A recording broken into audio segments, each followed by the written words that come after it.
काही नाती बांधली जातात धाग्यांनी, काही नाती बनतात रंगांनी, पण जी नाती तयार होतात धागे आणि रंगांनी, आम्ही आहोत तुमच्या सोबत ती नाती अविस्मरणीय बनवण्यासाठी.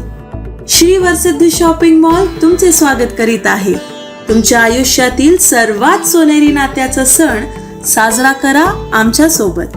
या आमच्या वेडिंग कलेक्शन मधून निवडा, जिथे प्रत्येक मजल्यावर काहीतरी वेगळं तुमची वाट पाहत आहे. महिलांसाठी wedding saris, ethnic wear, lehenga आणि ladies wear, churidar, kurtis, western wear.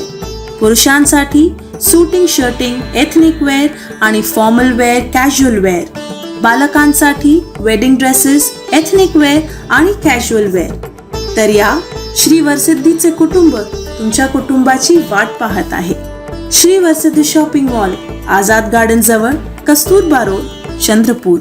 जिलाधिकारी द्वारा सामान्य चिकित्सालय में स्वास्थ्य व्यवस्था का निरीक्षण.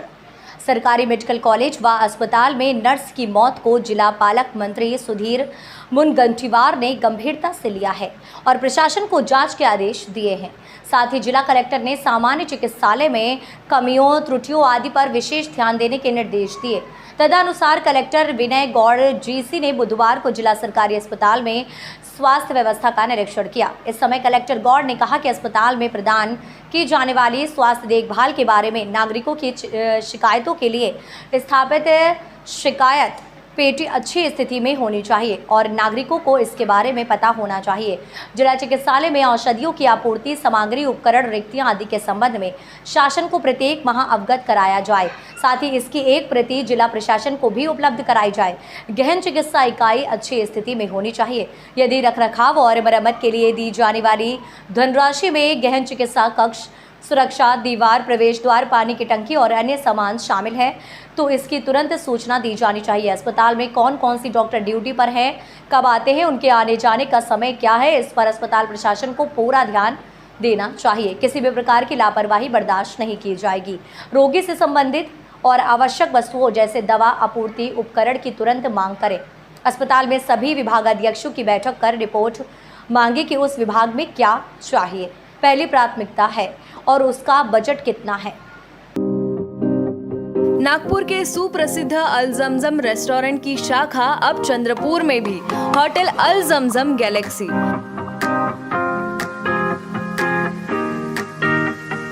वेज, नॉनवेज और चाइनीज खाने के लिए आलीशान फैमिली रेस्टोरेंट. साथ ही अल जमजम सेलिब्रेशन लॉन. शादी, पार्टी, बर्थडे और किसी भी मीटिंग या समारोह के लिए सर्वोत्तम स्वाद और सेवा की गारंटी. जोमैटो, स्विगी और फूडीज द्वारा होम डिलीवरी उपलब्ध. संपर्क करें मोहम्मद जुबैर, बुरटकर सभागृह के बाजू, मारुति शोरूम के पास, Nagpur road, Chandrapur. Mobile number 9552227186 9322899635. राष्ट्रीय खेल दिवस पर एसपी कॉलेज ऑफ लॉ में हुए कार्यक्रम पर लिया बड़ा फैसला. दिनांक 29 अगस्त 2023 को राष्ट्रीय खेल दिवस के मौके पर हॉकी खेल के जादूगर मेजर ध्यानचंद के फोटो को माल्यार्पण और नमन करते हुए खेल संबंधी कार्यक्रम की शुरुआत की गई. कार्यक्रम के मुख्य अतिथि के रूप में Nahid Hussain, director of elevate institute college के प्राचार्य डॉक्टर एजाज शेख, कॉलेज खेल विभाग के प्रमुख दत्ता सर, अभय बुटले सर, कर सर आदि मौजूद थे. मुख्य अतिथि नाहिद हुसैन द्वारा विद्यार्थियों को आर्टिफिशियल इंटेलिजेंस के बारे में विस्तृत जानकारी दी गई. आर्टिफिशियल इंटेलिजेंस एक आम इंसान की ज़िंदगी में किस तरह कार्य करता है, किस तरह डाटा जमा करता है, इसके बारे में जानकारी दी गई. कॉलेज के प्राचार्य डॉक्टर एजाज शेख ने विद्यार्थियों को अच्छा एडवोकेट कैसे बने, जीवन सफल कैसे बनाएं तथा एक अच्छा इंसान कैसे बना जाए, इस बारे में मार्गदर्शन किया.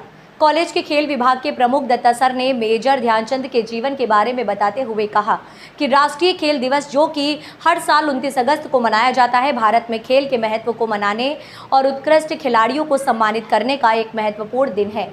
मेजर ध्यानचंद को याद करके राष्ट्रीय खेल दिवस मनाया जाता है, जो कि हॉकी के क्षेत्र में अपने महत्वपूर्ण योगदान के लिए प्रसिद्ध है. Kancha's Fast Food, most famous and best Chinese fast food center of Chandrapur. Best taste, outdoor and indoor sitting arrangements, best services at reasonable rates. We offer veg Manchurian, paneer Manchurian, veg chili, chili chana, chili paneer, veg noodles, Hakka noodles, Szechuan noodles, cocktail rice, paneer rice, Szechuan rice, fried rice. Available for home delivery, marriages and all other parties. Kancha's Fast Food, opposite Government ITI, near Varora Naka, Civil Lines, Chandrapur. Mobile number 7722008812. Moon mission के तहत हाल ही में भारतीय अंतरिक्ष अनुसंधान संगठन ने चंद्रयान 3 के चंद्रमा के साउथ पोल पर सफलतापूर्वक लैंडिंग कराकर इतिहास रचा था। हालांकि अभी ये मिशन चल रहा है और आने वाले कुछ दिनों में कई महत्वपूर्ण और अहम खोज होने की उम्मीद भी जताई जा रही है। मून मिशन के सफल होने के बीच अब इसरो ने अपना ध्यान अपने पहले सौर मिशन पर केंद्रित कर दिया है। सौर मिशन के अंतर्गत आदित्य L1 पर इसरो का पूरा फोकस है। इसको लेकर बाकायदा लॉन्चिंग तारीख और शेड्यूल का ऐलान भी कर दिया गया है। आइए जानते हैं इसरो के आदित्य L1 मिशन को कब शुरू किया जाएगा और इसकी क्या क्या खासियत है। आप आदित्य L1 की लॉन्चिंग इसरो की वेबसाइट और न्यूज़ 18 हिंदी को वेबसाइट पर लाइव देख सकते हैं।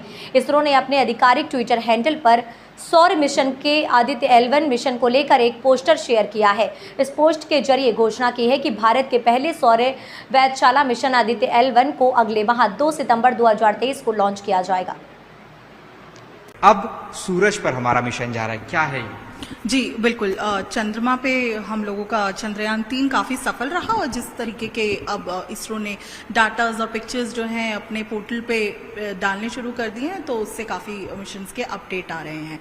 जी बिल्कुल, चंद्रमा के बाद अब सूर्य पे जो है इसरो का, हमारा भारत का पहला एक ऐसी ऑब्जर्वेटरी वहाँ पर जा रही है जो सूरज के आंकड़ों को लेगी। अब हम सब जानते हैं कि सूरज जो है वो एक गर्म आग का गोला है और उसके पास कोई भी जो है वो नहीं टिक सकता। तो ऐसे में वहाँ की किस तरह से ऑब्जर्वेशन होगी, ये सबके लिए एक जिज्ञासा का विषय है। सूरज से आने वाली जितनी रेज होती हैं वो अर्थ पे हम सब जानते हैं हमारे लिए कितनी हानिकारक है, पर नेचर ने हमें बहुत ही इंटेलिजेंटली बनाया है, ये भी हम अच्छे से जानते हैं। तो अर्थ के बाहर एक बहुत मैग्नेटिक फील्ड है जिससे सन से आने वाली यूवी रेज और अल्ट्रावायलेट रेज जिसको कहते हैं तरंगे जो है हम तक नहीं पहुंच पाती। वो मैग्नेटिक फील्ड हमें रोक देती है। उसी के साथ साथ सूरज के बारे में जिज्ञासा हमारी हमेशा बनी रहती है कि किस तरह से सूरज से आने वाली किरणें, सूरज में किस तरह की गतिविधियां होती रहती है और इसका स्पेस वेदर पे क्या असर पड़ता है। चंद्रयान 3 में हमने बात की, हम कॉलोनलाइज करना चाहते हैं, चंद्रमा पे रहना चाहते हैं, वहां पर इंसान की बस्तियां बसाना चाहते हैं। क्या होगा अगर किसी तरीके के सन फ्लेयर्स अगर आकर हमें उस हिट कर जाएं, या सूरज से आने वाली किरणें अगर हमारे स्पेस वेदर पे जो हमारे क्राफ्ट्स हैं उन सबको किस तरह से तंग कर सकती हैं या किस तरह से उनमें डिस्टर्बेंस क्रिएट कर सकती हैं, एक बहुत बड़ा विषय है इन सब चीज़ों पे अपनी पकड़ बनाने का। इन सभी बातों को ध्यान में रखते हुए, क्योंकि अभी तक भारत की कोई ऐसी ऑब्जर्वेटरी जो है वो सूरज के आंकड़े इकट्ठे नहीं कर रही, तो इसरो का ये आदित्य L1, आदित्य जैसे सूरज को आदित्य के नाम से भी जाना जाता है, और L1 जो ये पॉइंट है, L1 एक लैग्रेंजियन पॉइंट है जो उसके सबसे करीब है। अब लैग्रेंजियन 1 पॉइंट है वो क्या है, दो ऐसी पिंड जिसके बीच का अगर आप अंदाजा लगाएं कि अगर हम अर्थ पे हैं और सूरज से अगर हम अपने आप को एक सीधी रेखा पे रखें तो उसके बीच का वो एक मध्य बिंदु होगा जहां पर ना अर्थ की ग्रेविटी का कोई असर होगा ना सूरज की ग्रेविटी का असर होगा। वरना अगर हम सूरज के थोड़ा और करीब जाएंगे तो सूरज अपनी ग्रेविटी से खींच लेगा, अर्थ के हम करीब आएंगे तो अर्थ अपनी ग्रेविटी से करीब। तो ये बीच का जो लैग्रेंजियन 1 पॉइंट है, इस तरीके के 5 पॉइंट इस पूरी कक्षा में है। तो हम सबसे करीबी कक्षा में जो लैग्रेंजियन 1 पॉइंट है उस पर इस ऑब्जर्वेटरी आदित्य L1 को उतार रहे हैं, जो कि पूरे लगभग 5 साल तक ये प्रोसेस करके वहां से सन के होने वाली, क्योंकि सन जो है, सन में इतनी तरीके की गतिविधि होती है, इतने तरीके के केमिकल प्रोसेस होते हैं, उसमें से तरंगे निकलती हैं, उसमें से इलेक्ट्रोमैग्नेटिक फील्ड होती है। तो आदित्य L1 इन सभी आंकड़ों की स्टडी करेगा। Photosphere, chromosphere, coronal mass ejection जैसी गतिविधियां जो सन के अंदर होती है उन सभी का एनालिसिस और डाटा कलेक्ट करेगा। मैम, हम देख रहे हैं